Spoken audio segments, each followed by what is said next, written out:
안녕하십니까. 가톨릭 영성심리상담소장 홍성남 신부입니다. 오늘은 심리적으로 건강한 사람이란 어떤 사람들인가에 대해서 좀 말씀을 드릴 겁니다. 현대인들은 신체적인 건강에 대해서 많은 관심을 갖습니다. 그러나 몸 이상으로 관심을 가져야 되는 것이 마음입니다. 마음이 건강치 못한 사람들이 사회활동을 하면서 만드는 부작용이 많고, 또 심지어는 결혼한 다음에 또 심지어는 수도원 같은 그런 공동체 안에도 마음이 건강치 못한 사람들이 들어와서 혼란을 야기하는 경우들을 종종 보곤 합니다. 그래서 몸 이상으로 신경 써야 되는 것이 심리적 건강이라고 하는 것입니다. 그렇다면 마음이 건강한 사람이란 어떤 사람인가? 마음이 건강한 사람들은 일단 다음과 같은 특징을 보입니다. 자, 확대 경향을 보입니다. 사물이나 사람을 보는 시각의 범위가 확대되는 경향을 가집니다. 처음에는 자기 자신에게만 관심을 두지만 경험의 범위가 커지면서 추상적 가치나 이념도 포함되고 자기를 포함해서 어떤 내외적 상황에서도 그 상황에 완전한 참여자가 된다고 합니다. 한마디로 호기심이 많다라는 것이죠. 그리고 어떤 자리에 가서든지 바로바로 적응할 줄 아는 사람, 아무리 불편한 자리라 하더라도 그 불편함을 받아들일 줄 아는 사람, 이런 사람들이 건강한 사람이라고 합니다. 인간 존재를 특징 짓는 고통, 정욕, 공포, 좌절을 이해하는 능력을 갖고 다른 사람들의 행동에 아량이 있으며 비난하지도 탓하지도 않는 사람들, 아주 건강한 사람들이라고 하죠. 사람의 약함을 받아들이고 자기 자신도 마찬가지로 약점을 가지고 있음을 알고 있어서 자기 자신을 스스로 인정하고 받아들일 수 있는 사람. 지나치게 수줍어하거나 의기소침해지지 않고 자기가 가진 인간적인 면을 받아들일 수 있어서 사회와의 작은 갈등을 그냥 더불어서 살 수가 있고, 최선을 다해서 그 과정에서 자신을 찾으려고 하는 사람. 사람과 사람이 만나는 자리에 갈등, 불편함이 없을 수 없죠. 근데 그런 불편함들을 그냥 안고 갈 줄 아는 사람, 심지어는 그 상황 자체를 즐길 줄 아는 사람은 아주 건강한 사람이라고 합니다. 자, 이들은 감정의 포로가 아니며 감정을 숨기려고 하지도 않습니다. 사람과 사람 사이에서 일어나는 여러 가지 활동을 붕괴되지 않도록 자신의 감정을 다스리고 이런 감정의 통제를 억압하기보다 감정을 보다도 건설적인 방향으로 이끌어가는 사람들.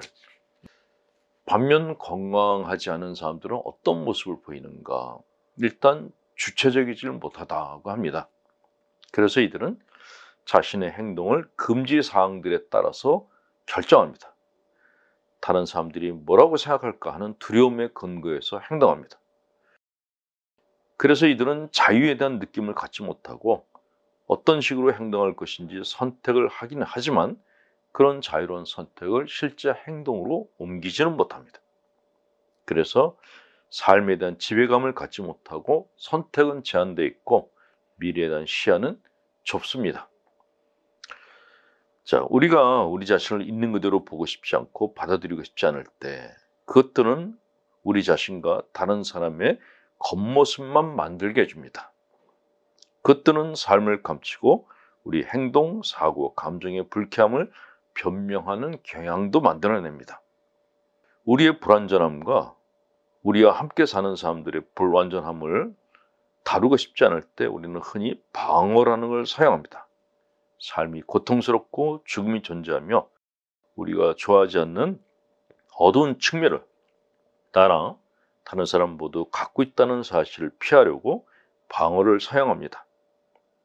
자, 우리가 완벽하지 않고 살면 공평하지 않다는 걸 인정할 때, 그리고 우리가 약하고 무력하다고 느낄 때 우리는 방어적이 됩니다.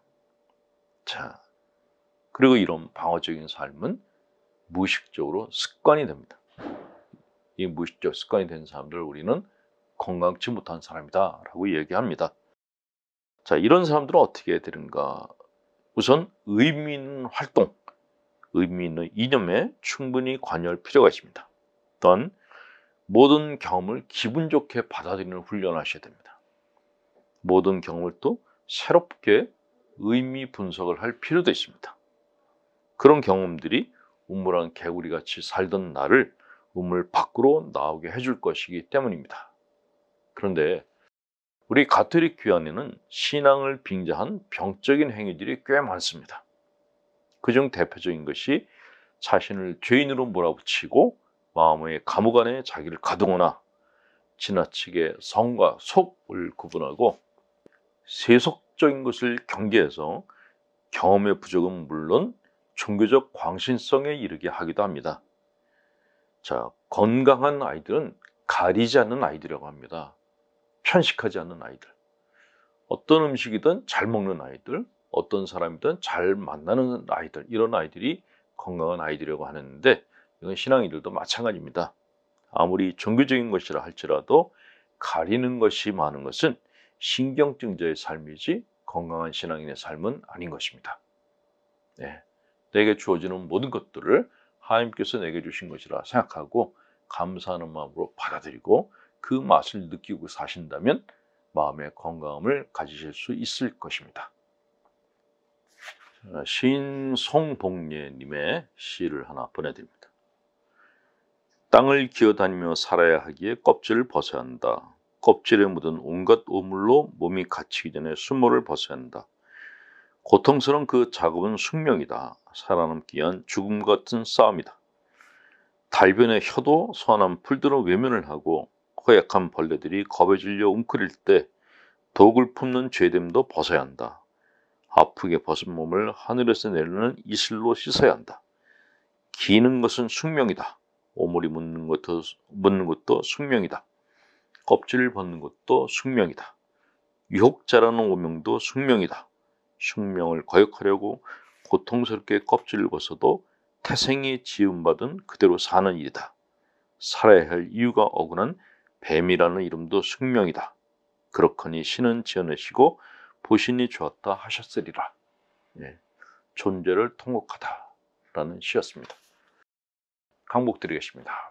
전능하신 하나님, 성부와 성자와 성령께서는 우리 교우들에게 축복을 내리셔 길이 머물게 하소서. 아멘. 가톨릭 영성심리 상담소 소장 홍성남 신부였습니다.